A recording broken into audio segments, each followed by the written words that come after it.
Salatu wa salam ala rasulillah wa ala alihi wa sahbihi wa man wala. Amma ba'd. Donc cette année, comme l'a dit le frère, on est sur une thématique des chemins de la foi. Et mon exemple ici, c'est d'être un petit peu une sorte d'ambassadeur de l'islam, dans le sens où je n'étais pas musulman auparavant et j'ai embrassé la foi musulmane sur le tard. Contrairement à beaucoup d'entre vous, j'imagine.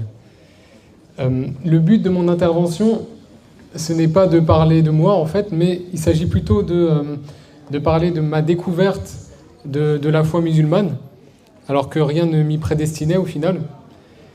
Je vous parlerai également de quelques miracles et signes divins qui, moi, m'ont convaincu et m'ont persuadé à embrasser cette religion qu'est l'islam. Et je partagerai enfin des enseignements que j'ai acquis depuis environ 5 années, un peu plus de 5 années d'islam. Alors, comme l'a dit le frère, donc je m'appelle Abdesalam de mon vrai nom Frédéric. J'ai effectué des études de droit et en 2014, en 2013, j'ai achevé mes études de droit et j'ai choisi de me rediriger vers autre chose qui est vers l'enseignement. Et donc aujourd'hui, je suis professeur de français en langue étrangère dans une association et j'habite en banlieue parisienne à la base. Et donc j'ai fait le déplacement jusqu'au Havre, c'est une ville que je découvre. Et donc en 2017, j'ai publié le livre dont a parlé le frère, qui s'appelle « Miracles et signes divins dans le Coran ». Et j'ai également fait une chaîne YouTube et un site internet qui s'appelle « À la recherche du savoir ». Donc d'abord, je vais vous parler de mon parcours religieux. Alors comment j'ai découvert l'islam? D'abord, je suis l'aîné d'une famille de 3 enfants et mes parents ont choisi de m'inculquer la foi chrétienne et plus particulièrement la foi catholique. Donc j'ai été baptisé, j'ai fait ma communion, ma confirmation, qui sont des sacrements catholiques. Et au fur et à mesure, en fait, j'étais plutôt pratiquant, même si nous n'étions pas vraiment une famille assidue à la prière à l'église, par exemple. Mais de temps en temps, on se rendait à l'église le dimanche. Mais au fur et à mesure du temps, et avec les études, et surtout avec l'air ambiant, j'ai été un petit peu détaché de la religion, notamment de la religion chrétienne. Et je suis devenu plutôt déiste, dans ce sens que je croyais en l'existence d'un Dieu, mais j'étais pas vraiment pratiquant. Je m'accrochais seulement à une prière quotidienne le soir, mais c'était l'essentiel, on va dire, de ma pratique religieuse. Alors, comment j'ai été intéressé par l'islam? En fait, donc j'ai étudié en banlieue parisienne jusqu'au lycée. Et j'avais des amis qui étaient musulmans à la base, mais paradoxalement, ce ne sont pas mes amis qui m'ont poussé à m'intéresser à cette foi. En fait, ça m'était indifférent. La religion musulmane m'était plutôt indifférente, ça ne m'intéressait pas réellement. Je n'avais pas d'animosité par rapport à cette religion. Donc, j'étais ni pour ni contre. On peut penser aujourd'hui que les gens ont un avis, par exemple les Français, on peut penser qu'ils ont un avis déjà prédéterminé sur l'islam. Soit on apprécie, soit on n'apprécie pas. Mais il faut aussi savoir que beaucoup sont neutres, tout simplement parce qu'ils ne s'y intéressent pas. Je pense par exemple à mon frère qui, lui, n'a pas d'avis ni pour ni contre. Il s'y intéresse tout simplement pas. On va dire que c'était plutôt mon cas. Et vis-à-vis des femmes voilées, par exemple, j'avais aucun ressentiment, j'avais aucune animosité envers elles. C'était pas dans mes préoccupations.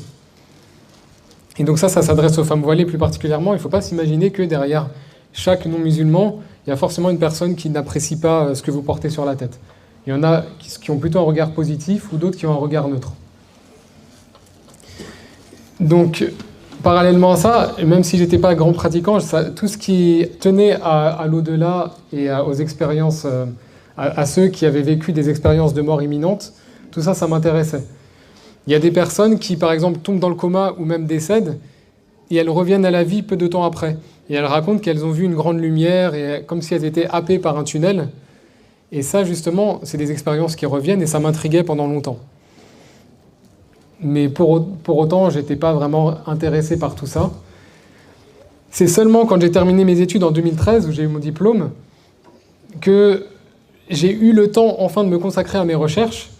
Et là, je suis tombé sur des vidéos sur YouTube concernant l'histoire des musulmans et notamment des conquêtes islamiques avec les empires omeyyades et abbassides. Et ça a été une porte d'entrée vers l'islam. Et donc du coup, je me suis intéressé d'abord à l'histoire des musulmans et de l'islam, puis de fil en aiguille à l'histoire des compagnons et du prophète, alayhi salatu wassalam. C'est comme ça que, petit à petit, Allah m'a montré la voie vers l'islam.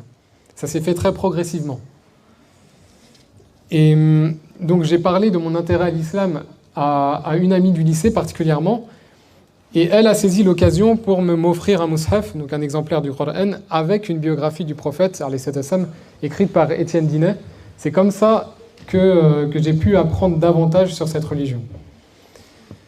Et puis, peu après, c'était la découverte du livre de Maurice Bucaille qui s'appelle « La Bible, le Coran et la science ». Ça a également été un livre fondateur parce qu'il m'a permis de voir que le Coran était dans la droite ligne des religions abrahamiques et qu'en fait, c'était une sorte de correction des erreurs qui avaient été faites auparavant. Avant l'âge de 23-24 ans, je ne savais même pas que Jésus était un prophète parmi les musulmans. Et ça, il y a beaucoup de personnes comme ça. Beaucoup de personnes qui connaissent vraiment très très peu de choses pour l'islam, par rapport à l'islam. Et donc moi je l'ai appris seulement sur le tard.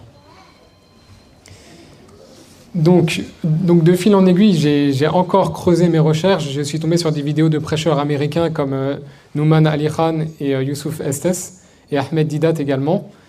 Et c'est le côté miraculeux du Coran qui a retenu toute mon attention.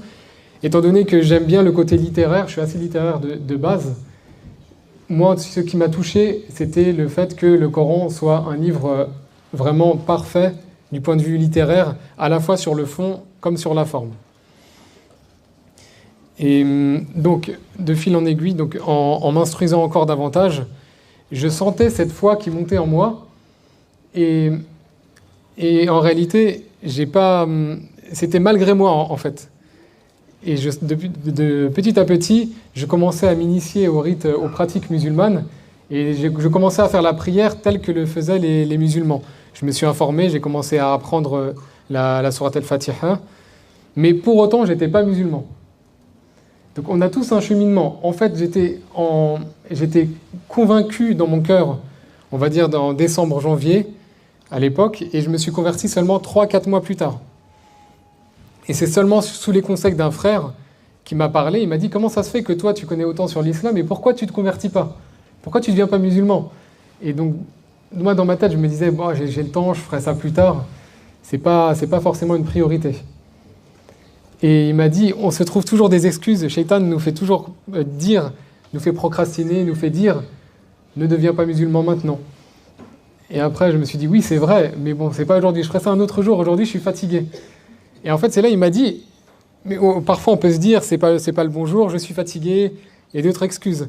Et en fait, il venait de répondre à l'excuse que je m'étais faite dans ma tête. Et pour moi, ça, c'était un signe. Ce qui fait que j'ai accepté, en fait, ce qu'il m'a dit, de me convertir sur le champ. Et c'est là où j'ai fait la shahada en 2014, donc c'était lors du RAMF au Bourget. Voilà. Au départ, je n'avais pas du tout l'intention de le faire, mais après, je me suis dit, autant le faire maintenant. Comme ça, si jamais je sors de la réunion, du rassemblement, si je me fais renverser, au moins je serai mort musulman. Donc c'est comme ça que j'ai fait la shahada en avril 2014. Alhamdulillah. En fait, ce qui était important à mes yeux, c'est que Allah a montré tous les signes devant moi et j'avais pas d'autre choix que d'accepter. Soit j'acceptais, soit je rejetais. Et on peut voir dans la sira, on a eu des exemples comme ça, comme avec Al-Walid ibn al-Mughira, où il avait les signes. Il a entendu le Coran que ça venait pas c'était pas un magicien, c'était pas un poète. Et alors, il a réfléchi, et c'est là où il a dit, non, c'est la parole une parole divine. Il n'a pas voulu se soumettre à ça. Et moi, j'ai fait le choix inverse, j'ai choisi de me soumettre. Et pourquoi, donc là on va arriver au raisonnement du pourquoi j'ai choisi d'écrire le livre, donc le livre sur les miracles et signes divins du Coran.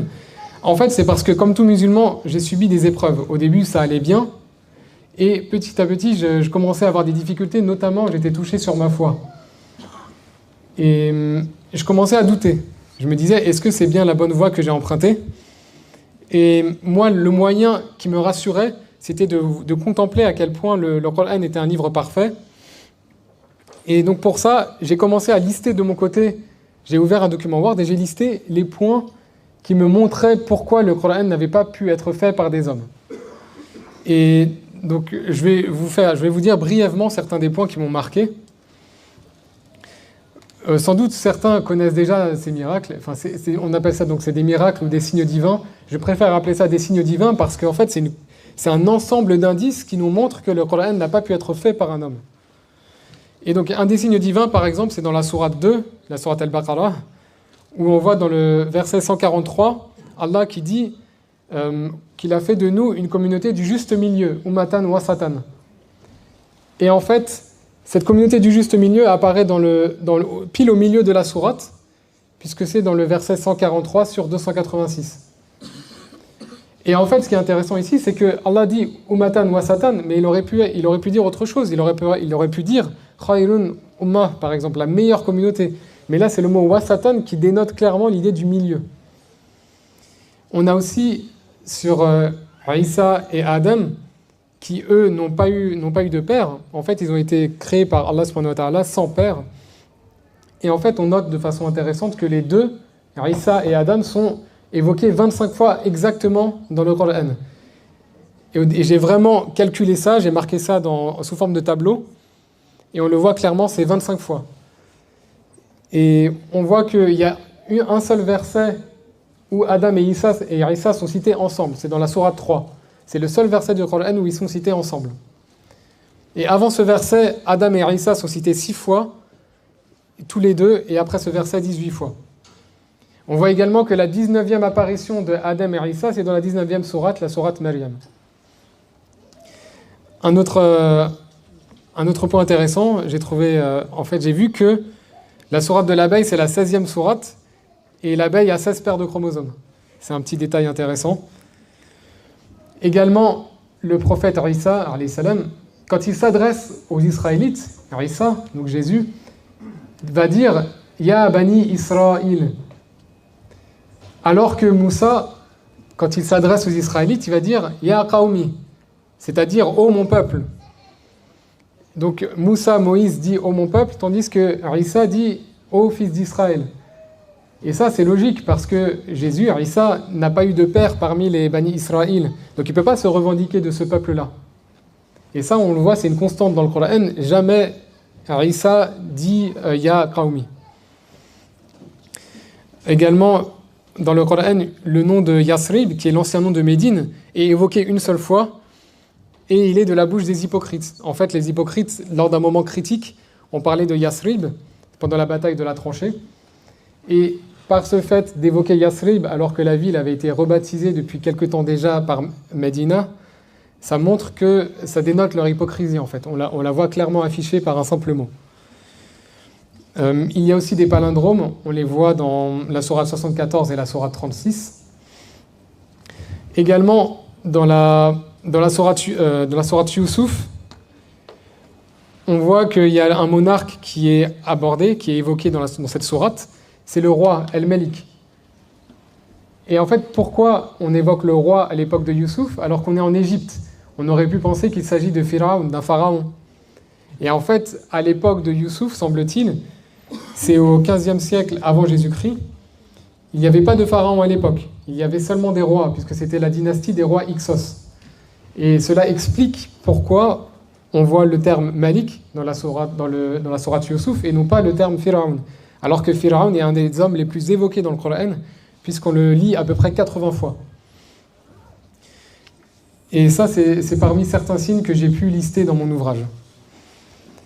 Alors maintenant, je voulais vous partager certains des enseignements que j'ai pu acquérir depuis ces années d'islam, et je voulais vous les partager. D'abord, un des premiers bienfaits, un des premiers apports que j'ai eu, un des premiers enseignements, c'est la chance et la bénédiction d'être musulman. Je pense que beaucoup ne se rendent pas compte de ça, notamment parce qu'ils ont grandi dans cette foi. Mais moi, je peux vous dire qu'en tant qu'ancien chrétien, ceux qui n'ont pas cette foi, ceux qui ne connaissent pas cette douceur de la foi, ne peuvent pas vraiment comprendre le but de leur existence, le sens de celle-ci. Parce qu'en fait, on vit tous des difficultés, on vit tous des problèmes, mais si on n'a pas cette direction, si on ne comprend pas qu'en fait, derrière, il y a un objectif, il y a un but final, et que ces épreuves ont un sens, c'est notamment pour nous purifier et aussi pour nous apprendre certaines sagesses, on ne comprend pas trop ce qui nous arrive.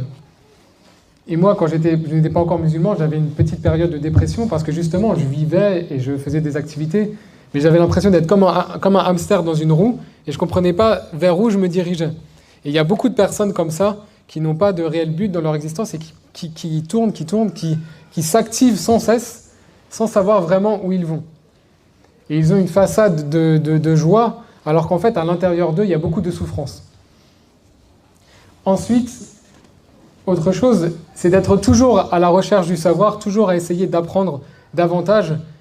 Personnellement, si je n'avais pas fait ces efforts d'apprendre, j'aurais pas pu, ou j'aurais pu difficilement aboutir à l'islam. Ça a été vraiment au prix de longues heures de travail et de lecture que j'ai pu déboucher sur la foi musulmane. Et bien sûr par la permission et la grâce d'Allah subhanahu wa ta'ala. Ensuite, le travail. Le travail, pour moi, c'est une pierre angulaire de ma vie et je suis quelqu'un de base qui aime bien travailler et je pense que plus on fait d'efforts, plus ça apporte des résultats. Et il faut avoir conscience qu'on n'a pas forcément besoin d'avoir des objectifs bien précis dès le départ pour avoir des résultats. On peut, par exemple, le livre que j'ai fait, c'était pas, comment dire, je l'avais pas planifié. Ça s'est fait au fur et à mesure du temps et à la fin, c'est devenu un livre. Ensuite, il faut accepter les baisses de foi, les baisses d'iman. Ça, c'est des choses qui arrivent dans la foi, qui arrivent quand on est musulman, mais il faut travailler dessus. Il faut pas culpabiliser. Il faut éviter de trop culpabiliser par rapport à ça, et aussi ne pas trop s'auto-flageller, parce que dans la communauté musulmane, il y a beaucoup de souffrance et parfois on l'alimente soi-même. On doit par contre faire les efforts pour essayer justement de raffermir notre foi, et ça peut passer par différents biais. Ça peut passer par les bonnes actions, ou ça peut passer par les lectures. Chacun doit voir comment faire pour approfondir son iman. Ensuite, soyez patient envers les non-musulmans. C'est dans ce sens où il faut être tolérant et ne jamais désespérer. Et par exemple, moi-même, même si j'étais touché par le message de l'islam, il m'a fallu plus de 6 mois pour me convertir. Et donc, c'est vraiment quand Allah ouvre les portes qu'on peut espérer que la personne devienne musulmane. Il faut vraiment faire preuve de beaucoup de patience. Ensuite, la sincérité. Vraiment, c'est important d'être sincère vis-à-vis d'Allah. Et après, Allah offre son soutien et son aide en toutes circonstances. Et aussi voyez certains, si vous avez des proches qui ne sont pas musulmans, voyez ça aussi comme un fruit qui mûrit. Le fruit, si vous le cueillez juste avant le moment où il est mûr, il sera mauvais. Alors que parfois, il aurait suffi d'attendre un tout petit peu plus longtemps pour qu'il soit parfait. Donc vraiment, il faut faire preuve de patience. Ensuite, restez fiers de vos principes. Il faut être fier de l'islam, de nos valeurs, de nos lois, et ne pas sous prétexte d'intégration, accepter tout ce qu'on nous impose. Et également, accepter les épreuves qui nous tombent dessus. On en vit beaucoup en ce moment. Je pense particulièrement à ce qui s'est passé hier. Et donc il faut savoir qu'en tant que musulman, on sera éprouvé par rapport à notre foi. Ça, c'est une constante. Allah éprouve ses serviteurs sincères. Maintenant, il faut s'accrocher et essayer de lutter au maximum pour être fort et également pour contrecarrer ces attaques. Et faites confiance en toutes circonstances à Allah subhanahu wa ta'ala parce qu'il aide les musulmans pieux qui font des efforts vers lui. Et je pense qu'en tant que musulman, on doit faire un effort plus grand pour être conscient de la rahma de Allah subhanahu wa ta'ala qui nous aime et qui veut notre bien. Parce qu'on insiste souvent trop sur l'aspect punitif de la punition, de l'enfer, de Jahannam, alors qu'en fait, on a aussi tout l'espoir et toute la miséricorde d'Allah qu'on oublie parfois. Et donc, aussi avoir une bonne niya dans tout ce qu'on fait, parce qu'il faut avoir en tête que nos actes ne valent que par l'intention. Donc, essayons de faire le maximum pour Allah subhanahu wa ta'ala. Voilà, faisons tous les efforts et les causes pour être de bons musulmans, et faisons confiance surtout à notre Créateur. Et voilà, mon temps est terminé. Donc merci de m'avoir écouté. Pour information, donc je vous rappelle le titre de mon livre, c'est Miracles et signes divins dans le Coran. Normalement, je crois que je pourrais dédicacer certains livres pour ceux qui le souhaitent. Et si vous souhaitez m'adresser quelques questions, n'hésitez pas. En tout cas, barakallahu fikoum, merci de m'avoir écouté. Et aussi, j'aimerais qu'on ait une pensée pour nos frères et sœurs qui souffrent à travers le monde, pour les Rohingyas, les Ouïghours, les Syriens, les Cachemiris, les Afghans et Centrafricains, entre autres. Ayons une pensée pour eux dans nos adarias, dans toutes nos invocations. Il faut vraiment qu'on ne les oublie pas, parce qu'on est souvent pris par nos préoccupations du quotidien. Donc, qu'Allah nous guide et nous fasse mourir entièrement soumis à lui. Salam alaikum wa rahmatullahi wa barakatuh.